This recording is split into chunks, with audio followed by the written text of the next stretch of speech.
Alrighty guys, on my lunch break here, just scrolling through Facebook as you do, just came across Annika Wells.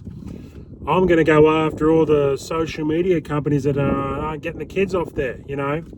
Now, don't get me wrong, we can talk about that for forever. But I do find it interesting, sleight of hand, right? The NDIS thing is scamming more money than the cartels probably, I don't know. Or like some sort of African warlord, for example, stealing money off his people, you know, stealing all the foreign aid and selling it back to his people for a profit anyway. But yeah, the NDIS thing, it's just like this distraction, right? Like, I just find it interesting that, you know, two kids, I don't know, were they 21-year-old boys going doing this kind of Nick Shirley stuff in Australia, finding basic stuff that anybody who's working behind a computer desk should basically see, sorry about that, early on.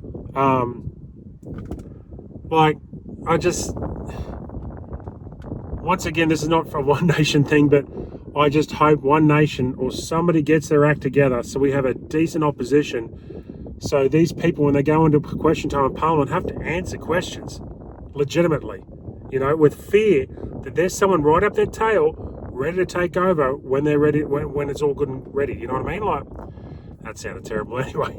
But I watched a press conference, you know, they're going to go after these companies, TikTok, YouTube, blah, blah, blah, whatever. This girl, about 2 or 3 months ago, and they brought this out, said to Albanese's face, this 16-year-old girl, we'll just find another way to do it. And he goes, and we'll stop that too. It's like, well, who's got more cake on their face right now? Not that girl, not that 16-year-old kid. Like, it's probably hard because I'm 43, 44, 81, anyway, 44. Jesus Christ.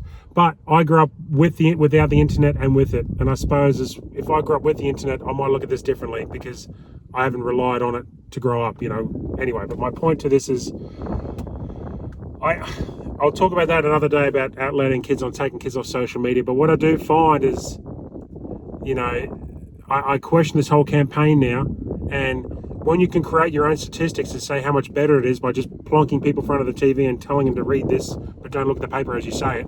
Yes, it's working really well for my child. She's off the computer now. She doesn't get bullied anymore, blah, blah, blah.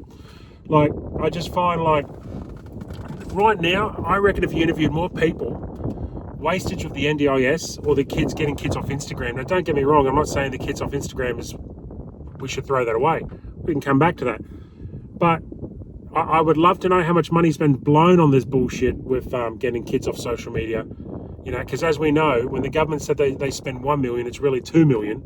You know, that rule of double it up every time because it is what it is. But yeah, I watched this Annika Wells press conference. I've watched her speak a few times, you know, and God, I'm so sick and tired of her taking photos with every single. I know she's a minister for sports, but spare me the photo opportunities. You know what I mean? Like, anyway, like.